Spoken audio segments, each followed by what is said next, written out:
Okay, well, hello again and welcome to the UCCS Speaker Series. Thank you to all 97 of you who have joined so far. Um, this week, we continue with one of our three Speaker Series themes. It's supporting California's future workforce. Of course, our other two themes are economic recovery under COVID and the future of publicly funded education. And next week, along those lines, we have a talk by January 20, next week is a bye. 2 weeks from now, January 27th, is a talk by Emily Penner at UC Irvine, who will discuss engagement and attainment, the long-term effects of ethnic studies. So we hope you can join us for that one as well. But along the lines of the theme of supporting California's future workforce, as we as a society transition from a manufacturing economy to a service economy and now to an information economy, this theme takes up the question of how do we best support California's workers to keep them and our economy vibrant.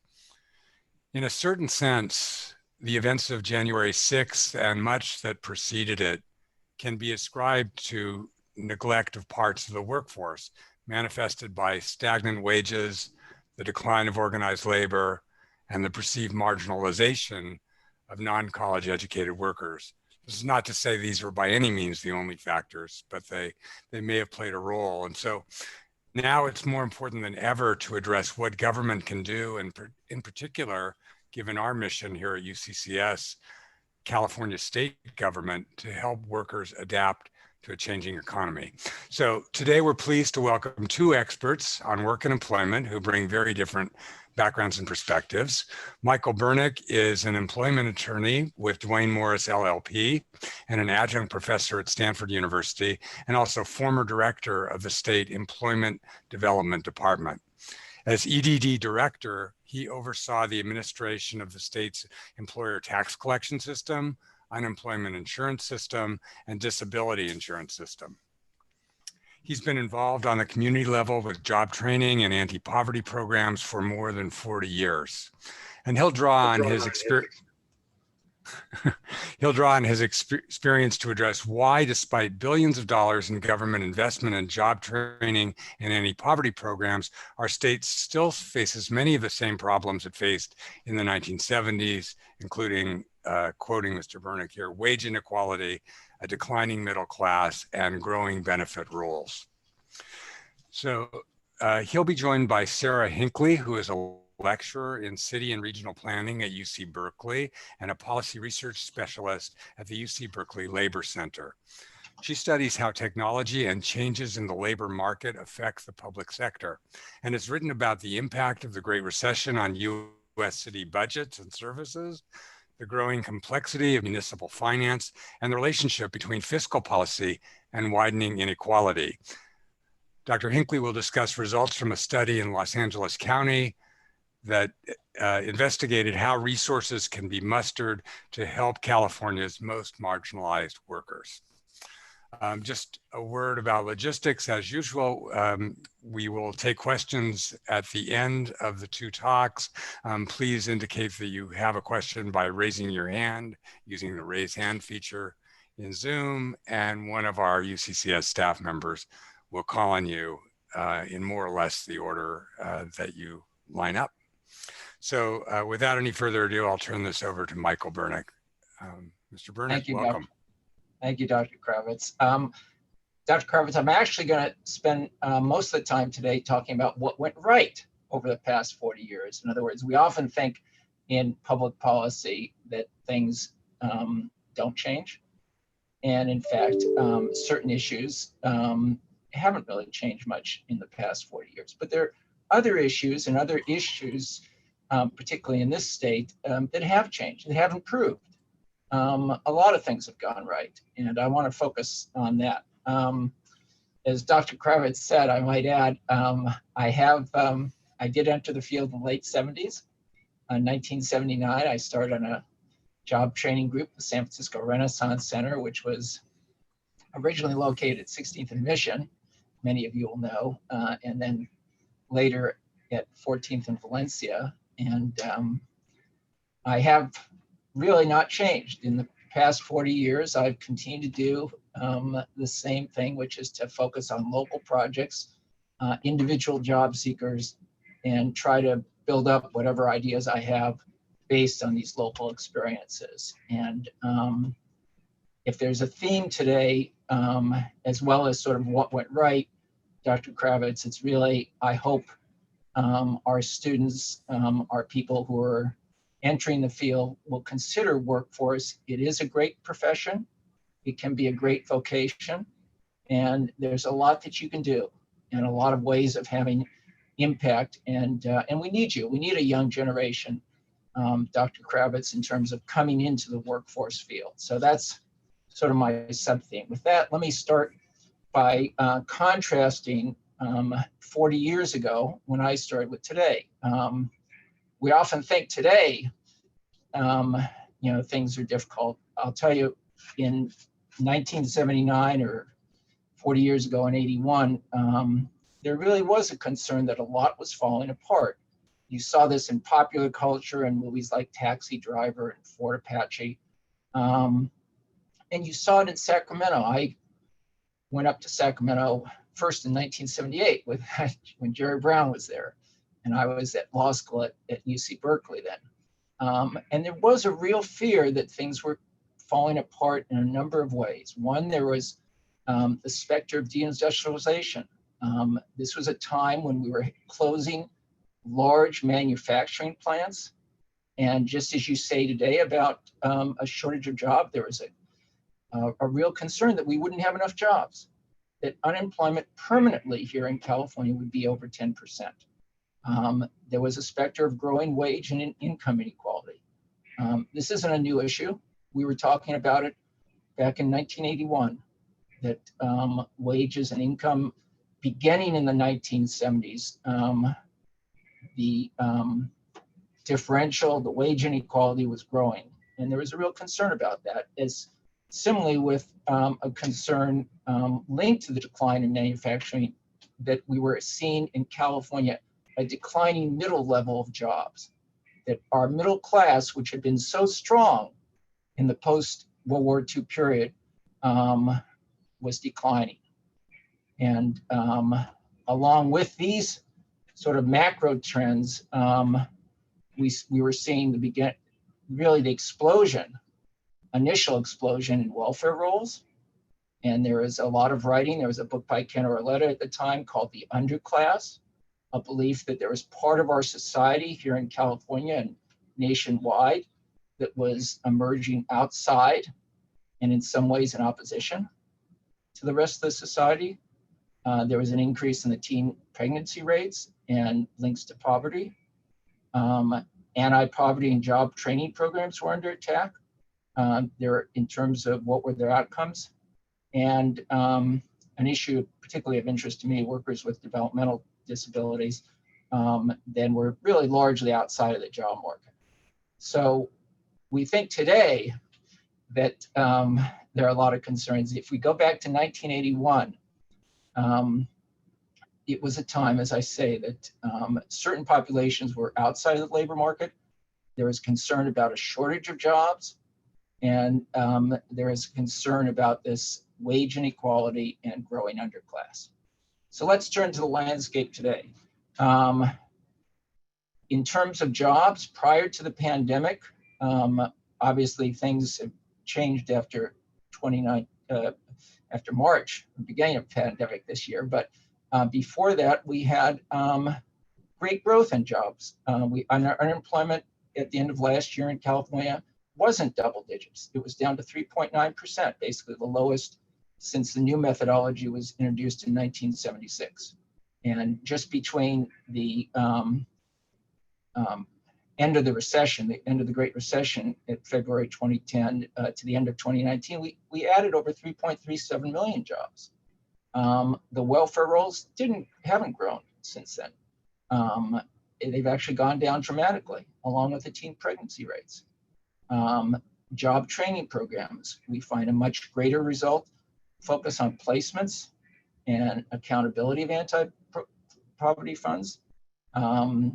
We have seen a lot of the mid-level or middle class manufacturing jobs eliminated, but we've seen a new middle level of jobs emerging in healthcare, manufacturing, technology, a wide range. And in this field of employment for adults with developmental differences, the unemployment rates remain very high, but there are a lot of new initiatives that certainly weren't there and weren't even envisioned in 1981.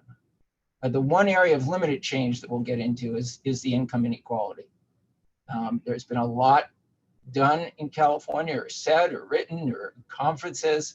That has only gotten more pronounced. So we'll come back to that. So again, onto this theme of what went right. It's not the case that things haven't changed. There have been a lot of positive changes, and let's go quickly through these. Deindustrialization. California did lose manufacturing jobs. Major plants were closed in the 80s. In fact, it's hard to imagine now, but between 1980 and 1983 in our state, more than 900 industrial facilities were closed.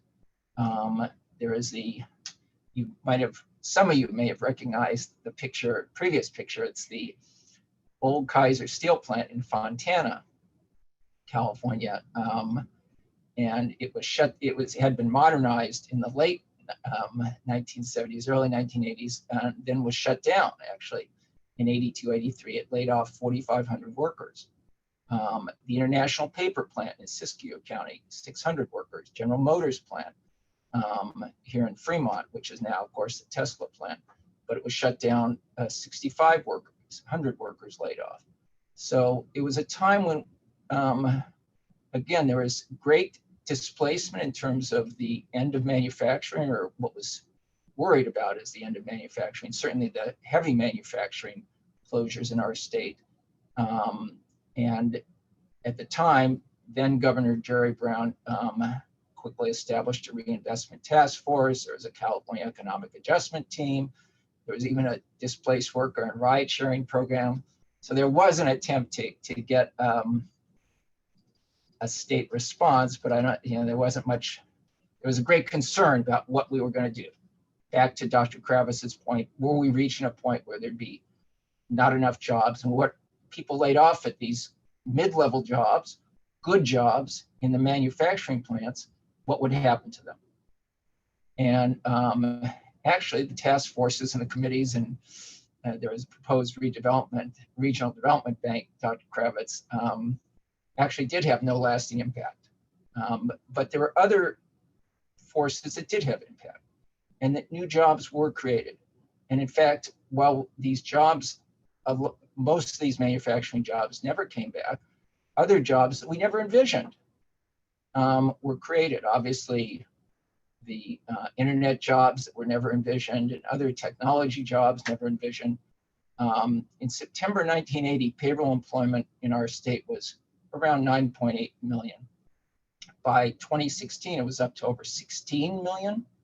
And by, again, late last year, prior to the pandemic, it was over 17.5 million.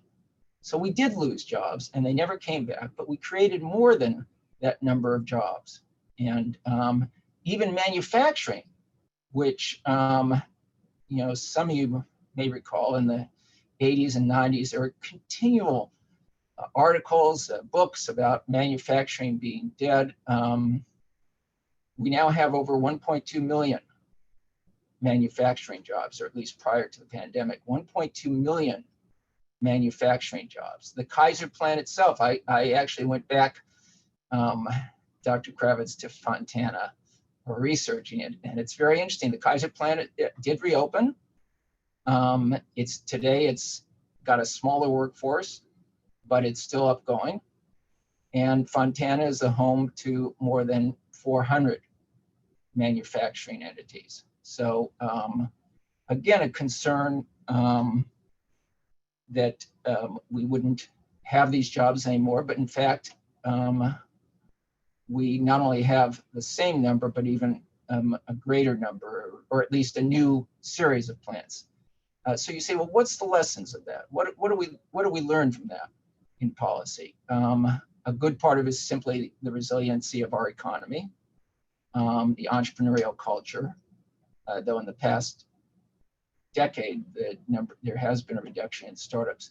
It was less an effort, it was less specific government programs than maintain the ethos, the culture, this entrepreneurial culture we have in the state, and the growth of not so much the continuation of businesses, but the growth of new businesses. Let's move on quickly.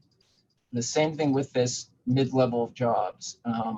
We did lose these manufacturing jobs, but other mid-skill jobs emerged. And just within the past, it's very interesting, just within the past decade, 15 years, there's been a new focus. It really was kicked off in some ways by an Urban Institute study by our friend Bob Lehman, America's Forgotten Middle Skill Jobs. But it pointed out that while the traditional mid-skill jobs may be being eliminated, a lot of new ones in health technician and in construction, especially unionized construction, in STEM, obviously, technologist, were being created. Now, I think in some ways that can be overemphasized in the sense that the number of these jobs are certainly not enough to handle many of the a good portion of the population that Dr. Kravitz referred to at the start in terms of, non-college degree people in our state. But it's no question that they've grown, and a lot of them have been replaced. And we can come, if we have time, we can come back to that in more detail. Welfare to work is very interesting. I remember, going into the welfare departments in our state, in LA and in San Francisco back in the early 80s. And you go in these places and they were pretty dreary, very dreary operations. They're basically just benefits administration. And there was a general view that even though the caseloads were increasing, there really wasn't much that could be done, that it was in some ways hopeless. But that didn't turn out to be the case.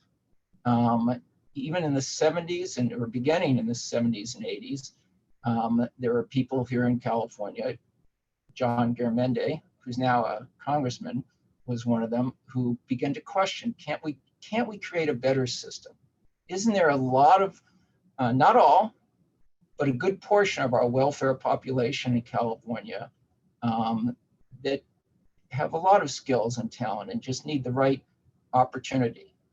And so we had some initial welfare reform efforts on the state level, even before President Clinton's welfare reform in 1996. But we had some early efforts before that, and culminated, I would say, in the federal welfare reform of 1996.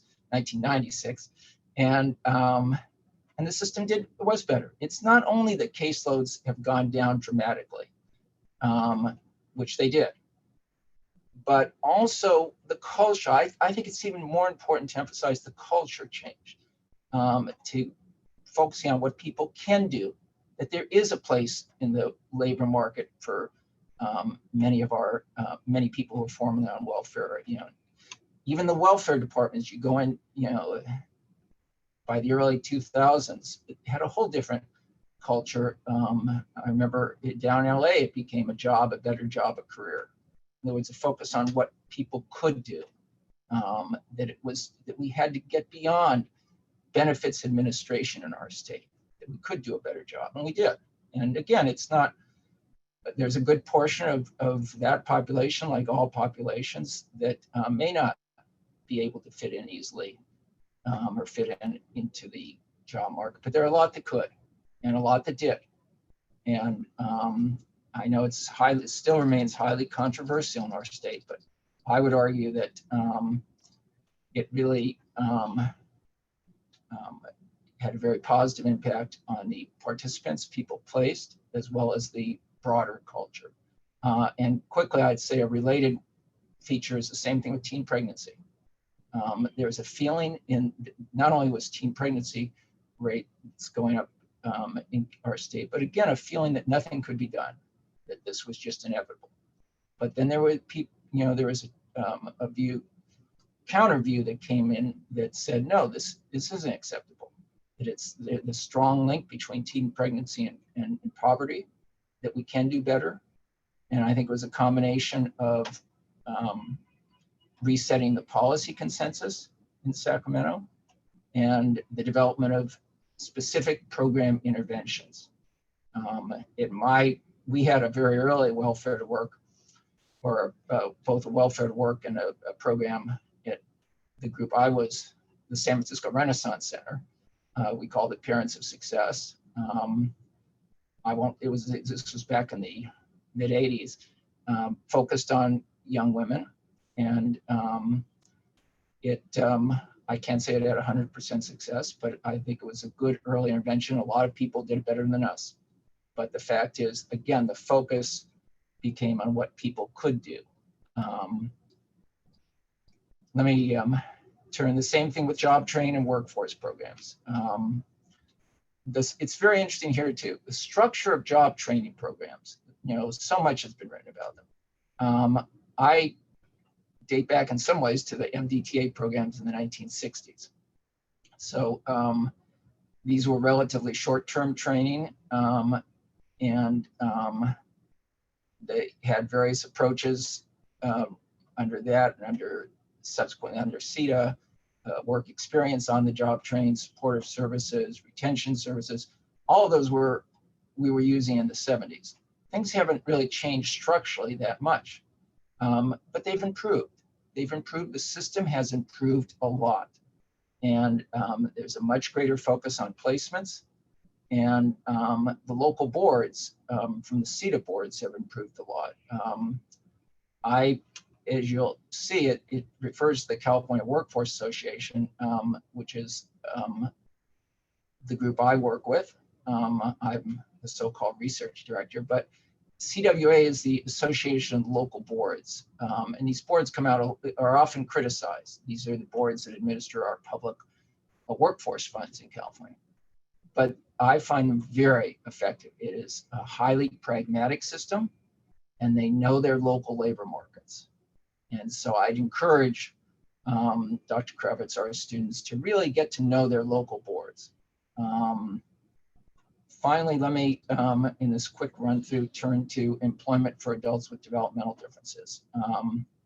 One of the areas I spend a lot of time on now is as a volunteer job coach and for adults, particularly with autism, and also with a number of, at CWA, we have a number of programs throughout the state in terms of workforce intermediaries that work to place adults with autism. And it's not a perfect system now, but we've really seen the past decade an explosion, particularly of these autism at work initiatives with major employers, autism-focused businesses and intermediaries, and a new infrastructure that's grown, and I think giving a real vibrancy to that. Finally, let me just say two things. One, the one area that things haven't really changed much, as you can see from this chart, but all of you probably know, is income and wage inequality nationwide and in our state. It's not a new phenomenon. It's been going on since really since 1970s. It's got, there are a number of forces of globalization and technology that are driving it, but that's one area that we haven't seen these same changes in. Finally, I do want to add, Dr. Kravitz, a word to our students about working within the field. As I said from the start, I think it's an important field.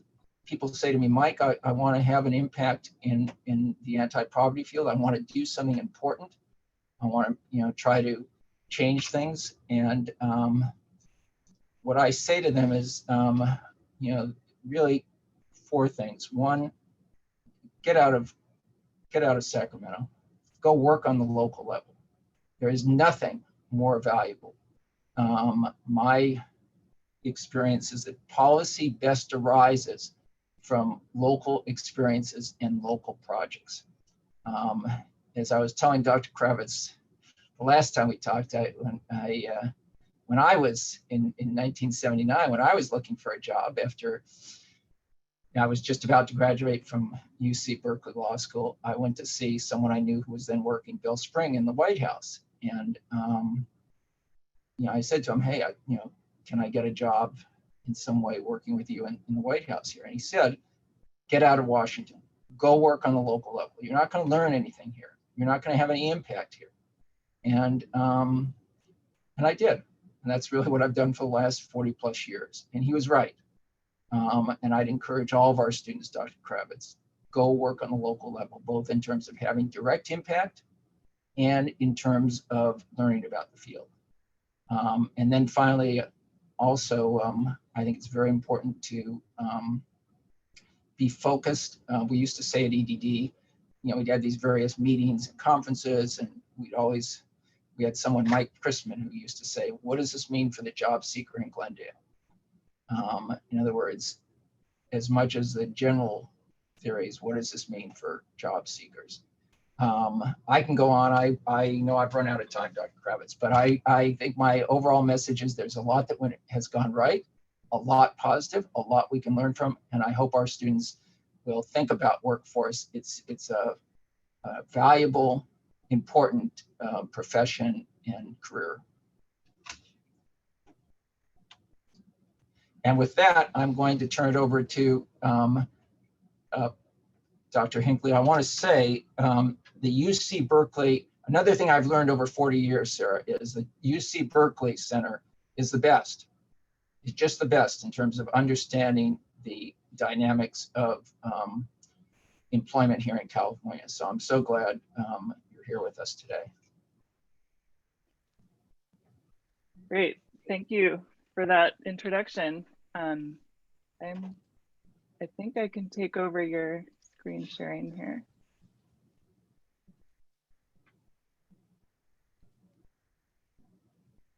Okay, I'm assuming my slides are showing up. Great. So I'm gonna, I really appreciate the context that Mr. Bernick gave for what's gonna be a little bit of a different focus. So I conducted a study beginning in 2018 of the effectiveness of workforce development programs in Los Angeles County. And we were contracted with the county, I'll explain a little bit of their motivation in a minute, to look at several aspects of how workforce development, very broadly conceived, was working for them. So today I'm going to talk a little bit about that evaluation and what we found and how we worked with the Board of Supervisors, along with what we know about best practices in workforce development, which Mr. Bernick talked a little bit about, as well as the practical challenges to actually implementing these best practices in an arena of a huge number of overlapping bureaucracies. And then I'll come back at the end to how I think COVID-19 affects some of these dynamics. We completed our whole study in a very different economic context.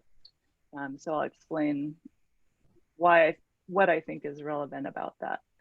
So we were contracted by the Board of Supervisors. They had been very frustrated with the difficulty they experienced trying to sort of move this big system of workforce development in order to meet the context that they were finding themselves in. So this context, as Mr. Bernick mentioned, we were at record low unemployment in 2019, lower than had ever been measured.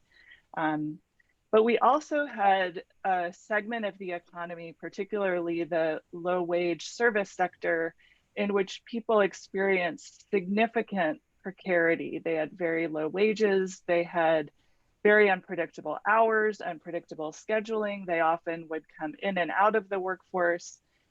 And we also had people, the people who remained unemployed, because unemployment was so low and the labor market was so tight, The people who remained unemployed were the hardest to serve. These were people who faced multiple barriers to getting a job or to obtaining a job. So this could include having a criminal record, having children that you couldn't find childcare for, having significant transportation barriers, having trouble obtaining and maintaining secure housing, which makes it hard to hold down a job.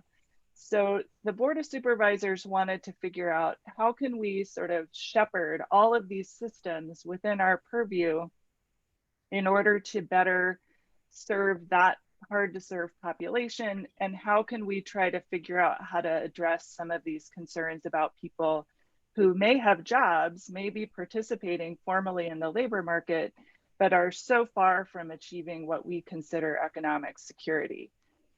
So that's the context in which we were operating. We were charged with evaluating an approach that they had been pushing for a couple of years, which was trying to align all of these different agencies that operated within Los Angeles County. So just to give you a sense of the scope of these agencies, so LA County is one of the workforce development areas. As Mr. Bernick discussed, there are boards that oversee workforce development in different geographic areas. LA County is one of those areas. The city of Los Angeles has its own workforce development board, so its own territory.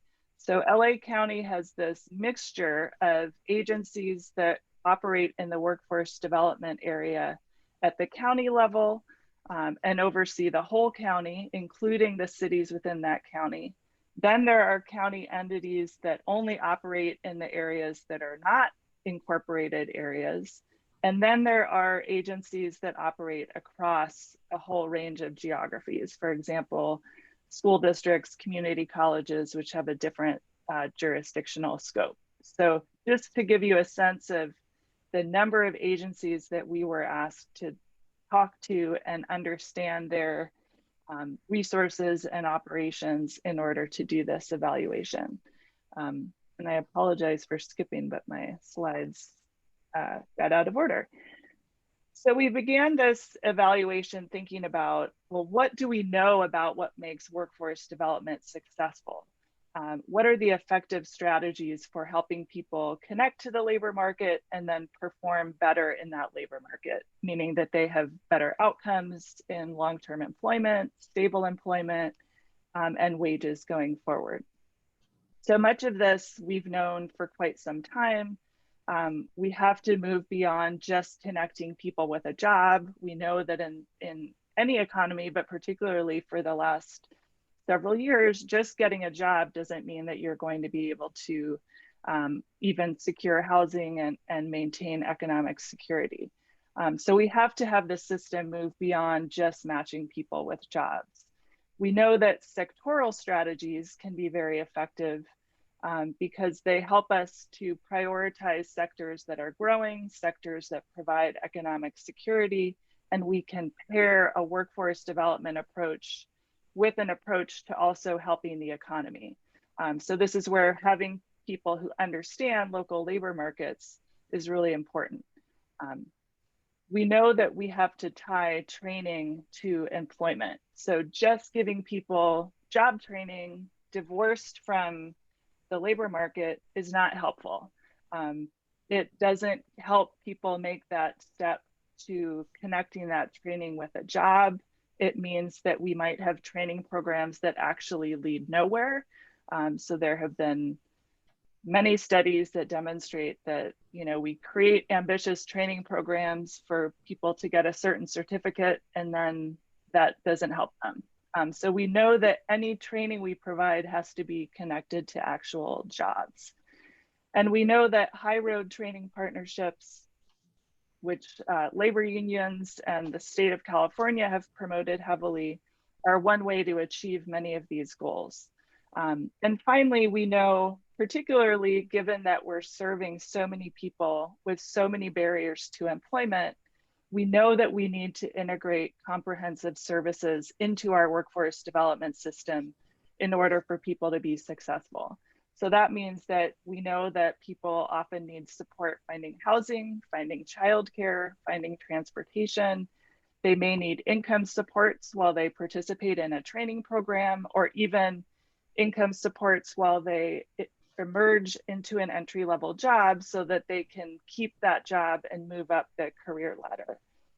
So just training and jobs are not enough, particularly for the group that the county was targeting for this study and was hoping to really serve.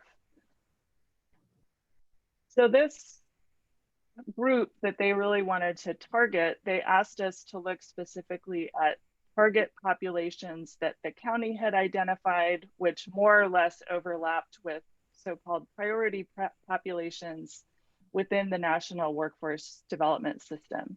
So these are very low income people, people who lack a high school diploma, what we call basic skills deficient, people who had a history of involvement with the criminal justice system, people who had been unemployed for a very long time, which we know produces worse outcomes, both in terms of income and in terms of the ability to find jobs. The longer you're unemployed, the harder it becomes to connect back with your career path and even back with the labor market. People who are receiving public benefits, people who had experienced homelessness, single parents, foster youth, and veterans. So this is the set of populations that the county wanted us to focus on in our evaluation. And they identified 5 things they wanted us to really look deeply at. So one is the need to develop common performance measures across all of these different kinds of programs that the county administered, and being able to effectively track those performance measures, which requires some ability to share data between programs, between agencies. Thirdly, they wanted us to look at the way that programs were integrated at the main physical infrastructure of workforce development in the country, which in California are American Job Centers of California. These used to be called one-stop centers. These are sort of the physical place where people come in and get workforce development services. And they wanted us to look at how those could be a place where multiple agencies and service programs were integrated. They wanted us to look at how well the agency was evaluating itself and the success of its programs. And then lastly, to look at those specific populations that I talked about.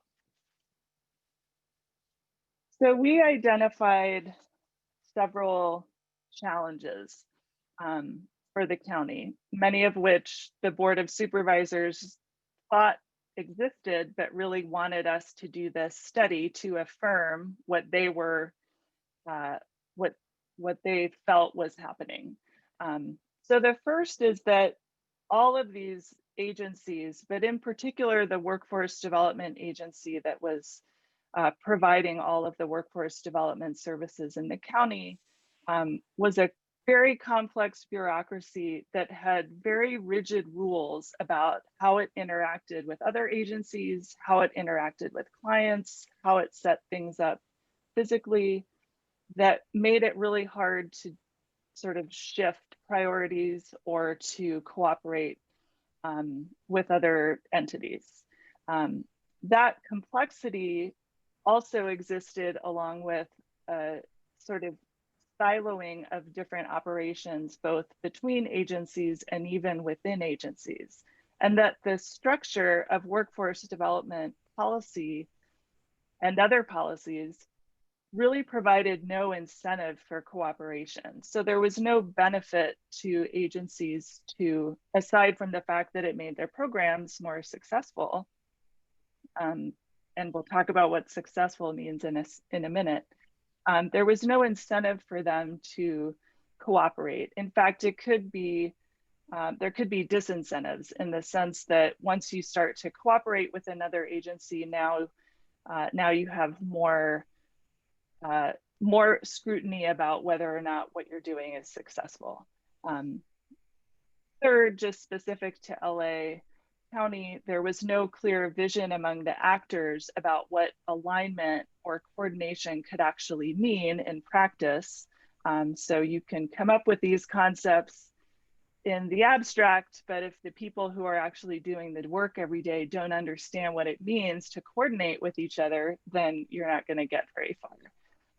And lastly, just that there was no sort of trusted visionary or leader moving this vision forward. So we made a set of recommendations coming out of this, and some of these have been taken up. Some of them are still in progress. So sorry, I'm hiding this Q&A because I can't read my slide. So what we recommended was first that they needed a leadership structure for workforce development that didn't just control the agency that was directly providing workforce development, but could also oversee the related programs.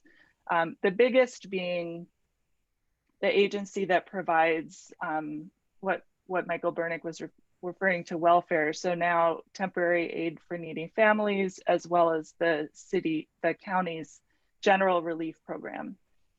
So helping people who come in who are unemployed and therefore eligible for income assistance, being able to connect them directly with workforce development would require a leadership structure that could oversee both of those aspects of services. Second, that they needed to adopt a shared vision for alignment throughout the agency system, right? So from everyone, from the person that a client talks to when they first walk into a job center to the person running the workforce development agency, needed a clear vision for what it meant to coordinate programs. We recommended that they invest in sector-based training approaches. As I said earlier in the presentation, we know what works with these programs, but it has been really challenging to get federal dollars into those approaches, partly because of these bureaucratic rules about how money can be spent. That they create systems both physically and in data sharing and performance measurement that would facilitate the integration of service delivery. And lastly, that they really measure real performance. So I want to spend a minute on what that means.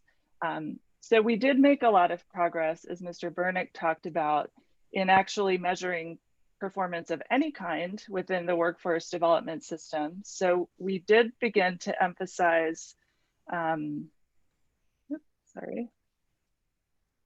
a set of measures in order to make sure that our workforce development money was being spent effectively. So along the left side here, this group of types of measures for the effectiveness of workforce development programs. They measure things like, do people get credentials through the training programs? Do they enter employment after completing a program? Do they stay in that employment for a few quarters, not just leave after a couple of weeks? We measure their median earnings of people who get jobs after being served by some element of the workforce development system. And then we measure how well we're reaching businesses in terms of placing people with those employers and providing any kind of other service to employers. So we have a set of measures, but many of these don't get at those bigger economic challenges that the county was interested in. There were no specific goals for seeing individual economic performance improve, for example. So we can measure the median earnings when people first get a job, but we weren't measuring things like, are their wages going up over the next couple of years? Do those skill gains actually result in better jobs and the ability to move up in the job quality within the sector that they get placed in?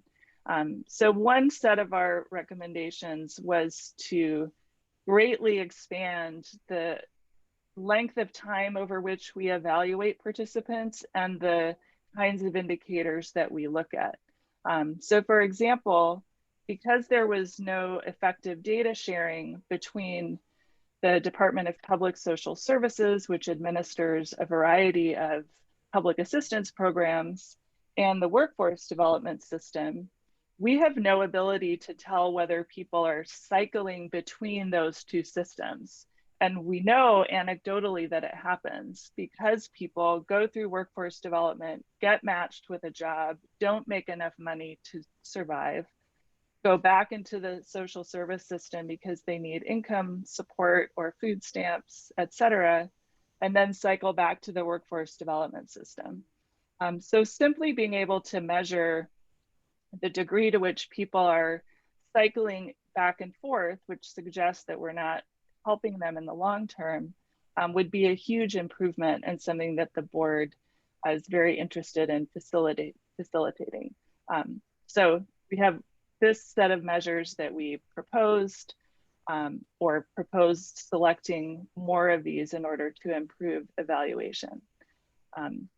So now what do we do about the fact that we're in a completely different type of economy? So the landscape now, obviously, we have much higher unemployment. We have the beginnings of people facing long-term unemployment. We have a deepening of the kind of inequality that was being experienced before the pandemic.